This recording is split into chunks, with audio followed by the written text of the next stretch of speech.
जी जनाब, अब हम जो सवाल करने जा रहे हैं that is about global network supplies. और इस क्वेश्चन के अंदर सबसे पहले तो देखते हैं कि ये क्या है और इसको समझते हैं, फिर उसके बाद इसको सॉल्व करते हैं। शुरू में हम लोग सबसे पहले पहली वाली लाइन पढ़ते होते हैं। Following information pertains to global network supplies. GNS हमारी कंपनी है जिसका हम लोग फाइनेंशियल स्टेटमेंट्स में जो भी है, जो रिक्वायरमेंट है उसको फुलफ़िल कर रहे होंगे। और इसका जो ईयर एंड है डैट इज़ 30 जून 2017। 30 जून 2017 इसका ईयर एंड है जिसके ऊपर हम लोग काम कर रहे हैं। ऑल द वे हम लोग नीचे जाएंगे, हमारे पास रिक्वायरमेंट्स आ रही हैं। सबसे पहले आप लोगों ने ट्रेड डेटर्स अकाउंट बनाना है, इसके अलावा आपने प्रोविजन अकाउंट बनाना है और बैड डेट एक्सपेंस बनाना है। ठीक है जी। तो ये नहीं कि ये आपने लेजर अकाउंट्स बनाने हैं, और किस ईयर के लिए बनाने हैं? 30 जून 2017 के लिए, जो कि इस कंपनी का ईयर एंड भी है। तो जनाब, वैसे तो हम लोग इस क्वेश्चन को कंटिन्यू कर सकते हैं मज़ीद पढ़ना, लेकिन इसी इन्फॉर्मेशन को देख के जो मुझे बात समझ आई है वो ये है कि मैंने 3 अकाउंट्स बनाने हैं। One account will be my debtors account, the other account will be my bad debt account, and the third one will be provision।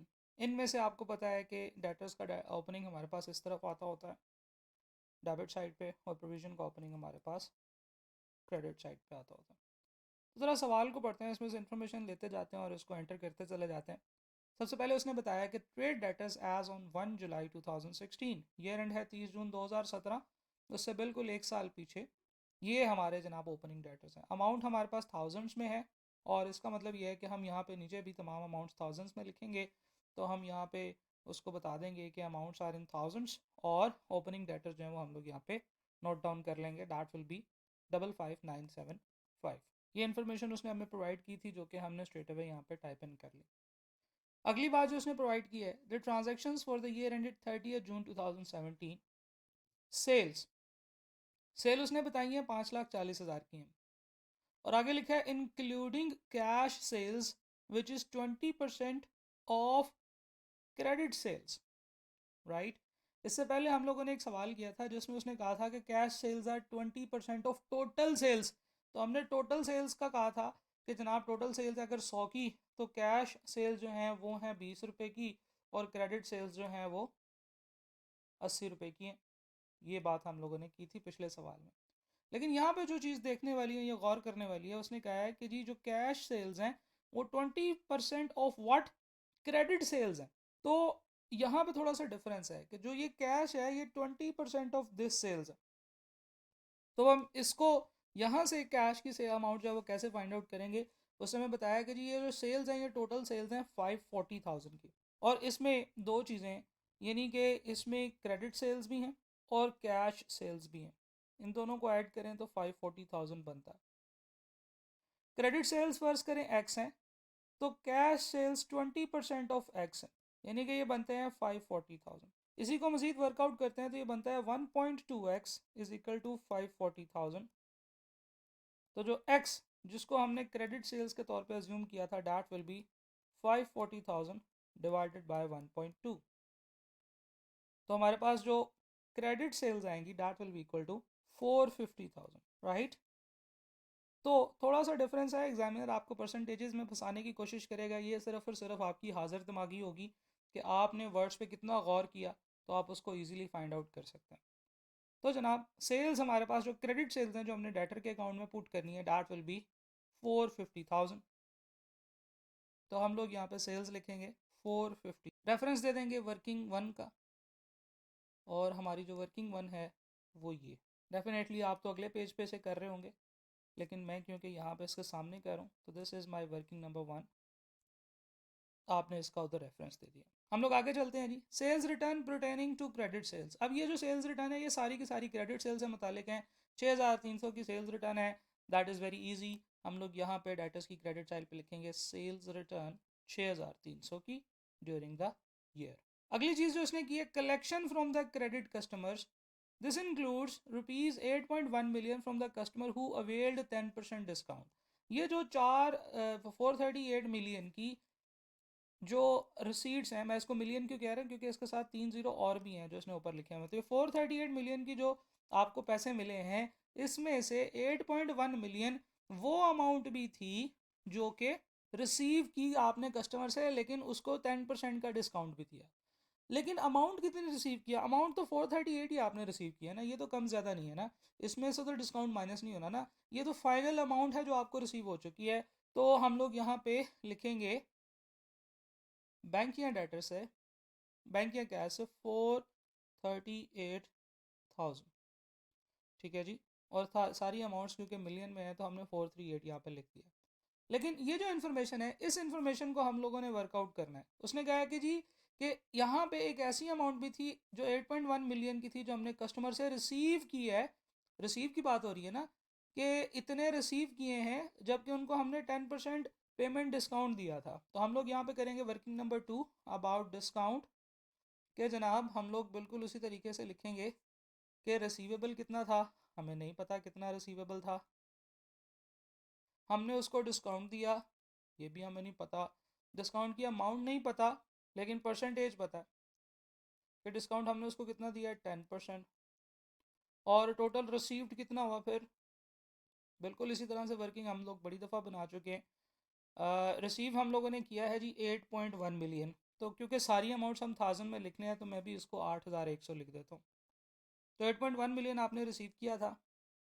Discount जो है वो हम लोग यहाँ पे लिखते हैं। आपको पता है कि अगर ये 100% हो तो 10% माइनस करने के बाद दिस इज़ 90%। तो हम लोग अगर डिस्काउंट की वर्किंग करना चाहें तो 8100 divided by 90% multiply by 100%, so multiply by 10%, sorry. जब आप डिस्काउंट फाइंड आउट कर रहे हैं तो जो भी चीज़ फाइंड आउट करनी है उसके फैक्टर से इसको मल्टीप्लाई करना होता है, तो that will be equal to 900। तो 900 का डिस्काउंट हुआ और 9,000 रुपीज़ जो है, 9,000 यानी कि 9 मिलियन उससे रिसीव करना था। तो जो डिस्काउंट की अमाउंट है वो भी हमने यहाँ पे डालनी है। तो हम लोग यहाँ पे डालेंगे डिस्काउंट, और डिस्काउंट में लिख देंगे वर्किंग नंबर 2, और जो डिस्काउंट है वो कितना बना है जी, 900 का। हम लोगों को इन्फॉर्मेशन मिलती जा रही है, हम पोस्ट करते जा रहे हैं और आगे मूव करते चले जा रहे हैं। आगे चलते हैं जी। उसने कहा GNS maintain specific provision for doubtful debts on the basis of assessment of its debtor in addition to a general provision, in addition यानी कि स्पेसिफिक प्रोविजन भी मेंटेन की जाती है और उसके अलावा जनरल प्रोविजन भी 4% पे मेंटेन की जाती है। तो जो दो इन्फॉर्मेशन हम यहाँ से हाईलाइट करेंगे, हाईलाइटर आपके पास होगा एग्जाम के अंदर, आप क्वेश्चन को हाईलाइट करने के लिए इस्तेमाल करेंगे और हाईलाइटर का आपने सोल्यूशन के ऊपर कुछ भी इस्तेमाल नहीं करना।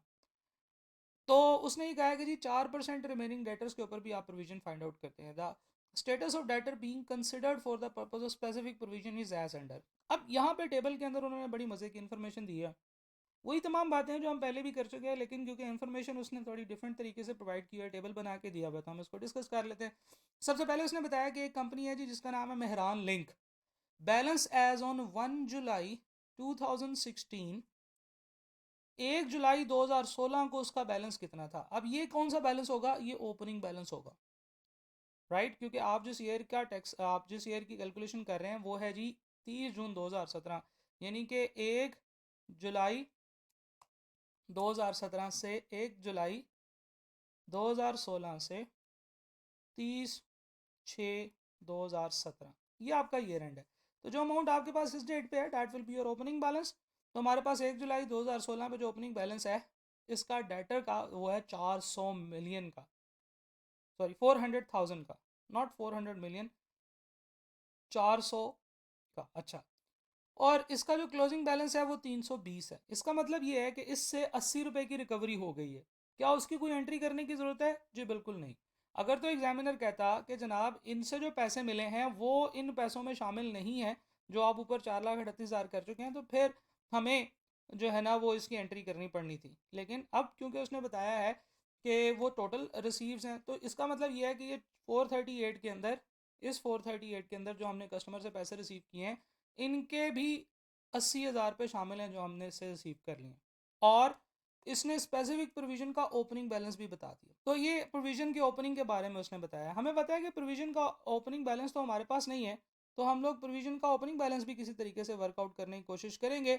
इसलिए हमारे पास अभी एक वर्किंग ये भी होगी जिसमें हमने प्रोविजन का ओपनिंग बैलेंस निकालना है। बहरहाल प्रोविजन का ओपनिंग बैलेंस का मतलब उसने पहली बात ये बताई है कि मेहरान लिंक से रिलेटेड आपके प्रोविजन में जो बैलेंस था डेट वॉज 65।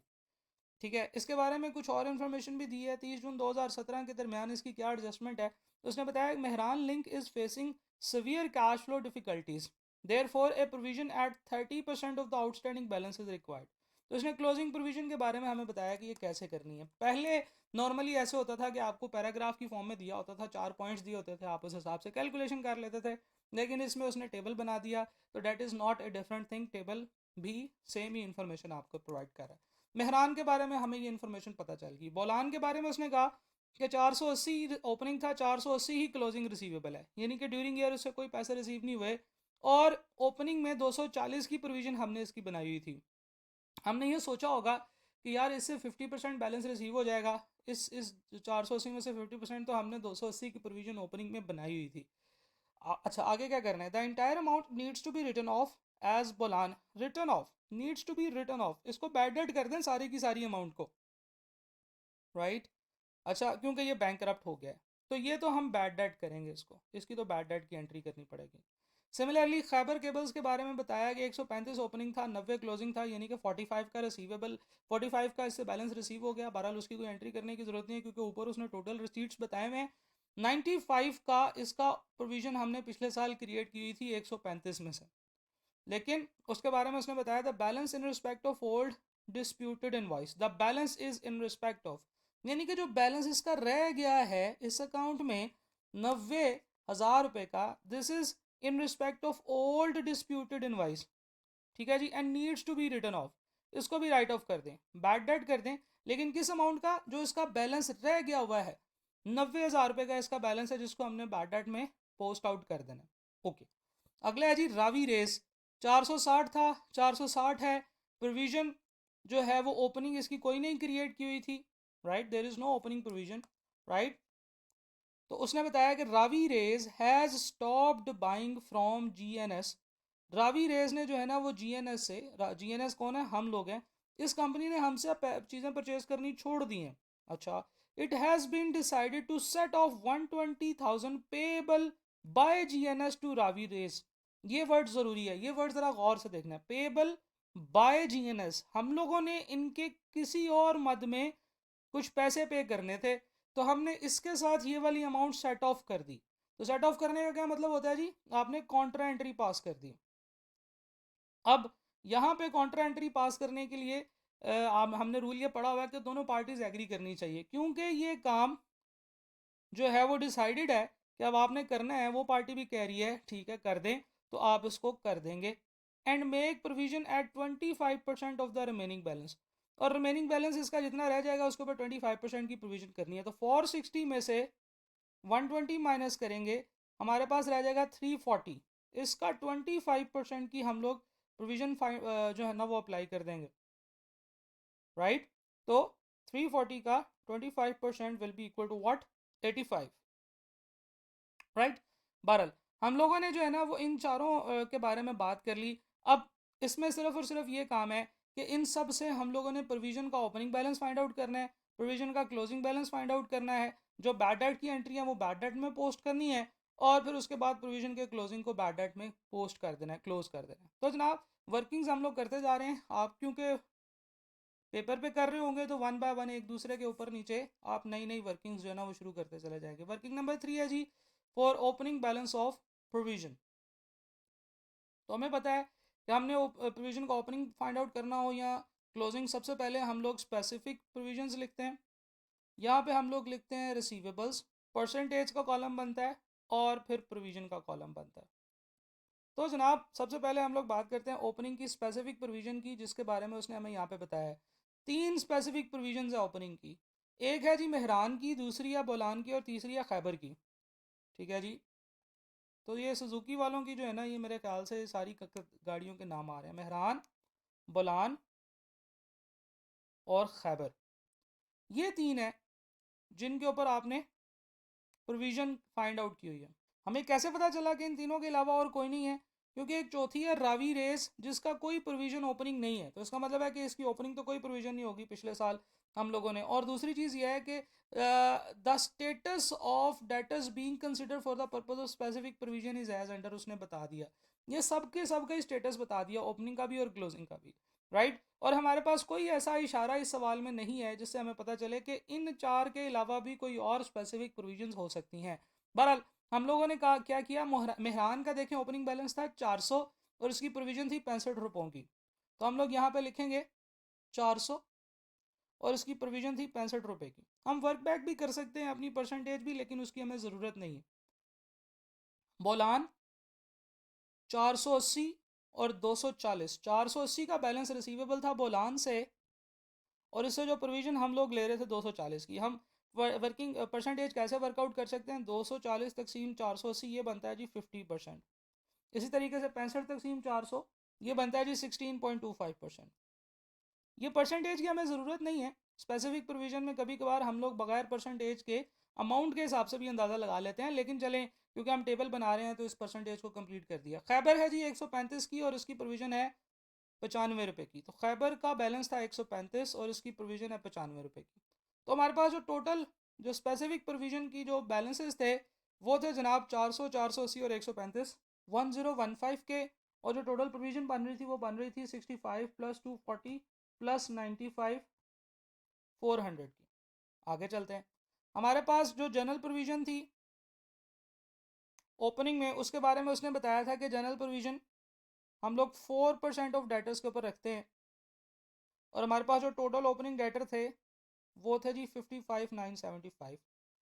तो हमारे पास जो टोटल डेटर्स हैं वो हम यहाँ पे लिखेंगे नीचे, जनरल और स्पेसिफिक को फाइंड आउट करने के बाद ऐड करने के बाद तो हमारे पास ये बनेंगे जी 55,975। और जब आप टोटल में से स्पेसिफिक निकाल देंगे तो आपके पास जनरल प्रोविजन रह जाएगी, वो बैलेंसेस रह जाएंगे जिनके ऊपर आपने जनरल प्रोविजन फाइंड आउट करनी है, दैट इज़ 54,960। इसके ऊपर आपने 4% की प्रोविजन फाइंड आउट करनी है, तो आपकी प्रोविजन बनेगी 2198.4, 2198.4।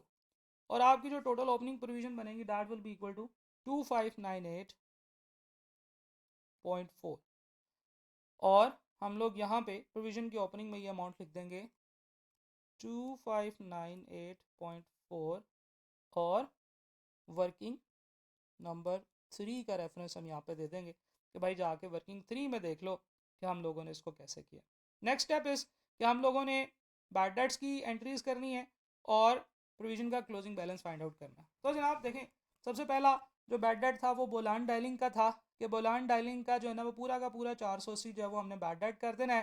तो हम लोग क्या करेंगे, हम लोग बैड डेट अकाउंट को डेटर अकाउंट से डेबिट करेंगे 480, और डेटर्स अकाउंट को बैड डेट अकाउंट से क्रेडिट कर देंगे 480 से। तो हम लोगों ने ये 480 का जो बैड डेट है इसको पोस्ट कर दिया। ओके, खैबर में बैड डेट करना है आपने कितना, 90 का 90। तो आप लोग इसकी एंट्री करेंगे कि बैड डेट डेबिट, आगे आप इसके खैबर लिख दीजिएगा 90, और debtors account debit 90 rupees, right. Bad debt to debtor हम लोग जो बैड डेट की एंट्री करते होते हैं वो हम लोगों ने कर। आगे चलते हैं जी। प्रोविजंस हम लोगों ने इसकी मेहरान लिंक्स की और रावी रेस की बनानी थी प्रोविजन, और बाकी जो है वो बैलेंसेस हमारे बैड डेट राइट ऑफ हो चुके। ठीक है जी। अच्छा, एक और चीज़ इसमें रह गई, वो ये थी कि ये जो रावी रेस है इसके मुतालिक ये था कि इसका 1,20,000 रुपये की हमने कॉन्ट्रा एंट्री करनी थी। तो 1,20,000 रुपये की जो कॉन्ट्रा एंट्री होती है, आपको पता है कि जब भी कभी हम लोग कॉन्ट्रा एंट्री करते हैं तो हम लोग इसको वर्किंग नंबर 4 कह सकते हैं। और वर्किंग नंबर 4 में हम सिर्फ ये देखते हैं कि इसकी एंट्री क्या करते हैं। तो हम लोग रिसीवेबल को क्रेडिट करते हैं, पेएबल को डेबिट करते हैं। तो पेएबल अकाउंट किसका होगा जी, रावी का। हाँ जी, रावी रेस का। पेएबल टू रावी रेस डेबिट, और रिसीवेबल फ्रॉम रावी रेस क्रेडिट, कितने से, 120,000 से, राइट। और अगर आप देख रहे हैं कि अमाउंट्स आपकी 1000 में है, ये देखें ये अमाउंट उसने 1000 में नहीं लिखी हुई, 120,000, तो हम लोग एंट्री 120 की ही करेंगे। क्यों, क्योंकि हम लोग तमाम फिगर्स अब थाउजेंड्स में लिख रहे हैं, राइट। तो ये जो एंट्री है हम लोग यहाँ पे करेंगे कॉन्ट्रा एंट्री 120 से। ओके, नाउ अब हम लोगों ने प्रोविजंस फाइंड आउट करनी है। तो प्रोविजन के लिए जो वर्किंग होगी that will be our working number 5, provision closing balance. सबसे पहले हम लोग फाइंड आउट करेंगे स्पेसिफिक प्रोविजंस। और उसमें हम लोग कहते हैं जी रिसीवेबल बैलेंस, टेबल बनाएंगे बिल्कुल उसी तरीके से, परसेंटेजेस और प्रोविजन। स्पेसिफिक प्रोविजन हमारी अब किस किस की आएंगी? मेहरान लिंक तो हमारा आएगा, हमने इसका 30% प्रोविजन फाइंड आउट करनी है। किस अमाउंट की? 65 की या 320 की? जी बिल्कुल 320 की। क्यों? क्योंकि 320 इसका क्लोजिंग बैलेंस है। 320 का 30% will be the provision. We will go to this and Mehran 320 और इसकी हम लोगों ने 30% की प्रोविजन फाइंड आउट करनी है। So that will B 96,000। Okay, आपको पता है कि बुलान डायलिंग तो पूरा का पूरा बैड डेट में चला गया है, तो ये तो नहीं अब हमारे लिए रेलिवेंट। खैबर जो था उसका रिमेनिंग पूरा का पूरा बैड डेट में चला गया, ये तो नहीं हमारे रेलिवेंट। रावी रेस का जो बैलेंस है अब वो 460 नहीं रहा, बल्कि हमने उसमें से 120 का कॉन्ट्रा डाल दिया, तो अब उसका बैलेंस 340 रह गया है। तो 340 के ऊपर हम लोगों ने प्रोविजन फाइंड आउट करनी है। 340 के ऊपर प्रोविजन कितने परसेंट उसने बताई थी जनाब? 25% प्रोविजन। ये हम लोगों ने यहाँ पे वर्किंग भी की हुई है कि 25% provision that will be equal to 85, right. तो ये जो टोटल आपके दो रिसीवेबल्स थे जिनके ऊपर आपने स्पेसिफिक प्रोविजन फाइंड आउट करनी थी, this will be equal to 660 and general provision जो आप लोगों ने फाइंड आउट करनी थी दैट विल बी 4%। और हम लोगों के पास अब टोटल डेटर्स अब हमें चाहिए, तो टोटल डेटर्स जो हैं वो हमें कहाँ से मिलेंगे? जी बिल्कुल, हमारे डेटर्स अकाउंट से हमें टोटल डेटर्स मिलेंगे। तो हम लोग अब डेटर अकाउंट को क्लोज कर सकते हैं। डेटर अकाउंट को अगर आप क्लोज करेंगे तो आपके पास जो टोटल डेटर्स आएंगे that will be equal to 60085। ठीक है जी, 60,085 and the total of this account will be 575,505, right. तो जनाब हमारे पास जो क्लोजिंग डेटर्स हैं वो है जी 60085 और हम लोग इनको यहाँ पे पुट करेंगे 60085 और हमारे पास यहाँ पे जो फ़र्क आएगा, जो डिफरेंस आएगा जनरल प्रोविजन का बैलेंसिंग फिगर 59425। इसको अब हम इसकी 4% प्रोविजन लेंगे, that will be equal to 2377 और हमारे पास जो टोटल प्रोविजन बनेगी इन तीनों को ऐड करके that will be equal to 2558, right. तो 2558 is the closing balance of our provision. तो हम लोग प्रोविजन का क्लोजिंग बैलेंस यहाँ पे डालेंगे 2558, जिससे हमारी जो क्लोजिंग फिगर है, हमारी जो बैलेंसिंग फिगर है 2598.4 2598.4 डेबिट साइड पे आ रही होगी और हम लोग बैड डेट को क्रेडिट कर रहे होंगे। और ये जो फिगर होगी ये हमारी बैलेंसिंग फिगर होगी कि हम 98.4 minus 2558, this will be equal to 40.4, right. और यही हम लोग यहाँ पे पोस्ट कर रहे होंगे प्रोविजन के अकाउंट से, जो हमारे पास इन आ रहा है दैट इज़ 40.4 और यहाँ से जो हमारे पास क्लोजिंग बैलेंस होगा प्रोविजन फॉर बैड डेट का, जो कि प्रॉफिट एंड लॉस में यानी कि statement, that will be equal to 529.6। ठीक है जनाब। तो as far as the closing balance is concern, तो प्रॉफिट एंड लॉस में हमारा जो बैड डेट एक्सपेंस है for this period including the provision for bad debt that will be equal to 529.6 और ये अब आप लोगों ने जो है ना ये अकाउंट्स क्लोज कर देने हैं। सो आप लोगों की जो रिक्वायरमेंट थी वो कम्प्लीटली फुलफिल हो चुकी है कि हमने फाइंड आउट करना था ये 3 अकाउंट्स हम लोगों ने बनाने थे, राइट। तो यहाँ पे जो मज़े की बात थी वो ये थी कि उसने हमें डेटर्स वगैरह की इन्फॉर्मेशन, डेटर्स के ओपनिंग बैलेंसेस, ये सारी information in the form of table दे दी थी। तो टेबुलर फॉर्म में इन्फॉर्मेशन दे दे या किसी भी फॉर्म में इन्फॉर्मेशन दे दे, that is not going to affect your calculations. आपने सिर्फ इन्फॉर्मेशन अपनी एक्सट्रैक्ट करनी है, जो चीज़ आप फाइंड आउट करना चाह रहे हैं उसमें डालें और क्वेश्चन को सॉल्व करें। दूसरी इन्फॉर्मेशन ये थी कि उसने जो डिफरेंट तरीके से इन्फॉर्मेशन दी, उसने कहा जी cash sales which is 20% of credit sales. इसके अंदर कैश सेल भी थी जो क्रेडिट सेल का 20% थी, और ये जो चीज़ इसने 540 बताई है ये टोटल सेल्स थी, यानी कि credit sales plus cash sales मिलाएं तो 540,000 बनते हैं। तो ये एक थोड़ा सा जो है ना वो छोटा सा पॉइंट था जो कि इस क्वेश्चन के अंदर एग्जामिनर ने पूछा हुआ था, जिसकी वजह से बच्चे थोड़ा कंफ्यूज भी हो रहे थे, राइट। So that's it. आप इस क्वेश्चन की प्रैक्टिस कीजिए, इंशाल्लाह अगली वीडियो में एक और चीज़ को डिस्कस करते हैं। Thank you.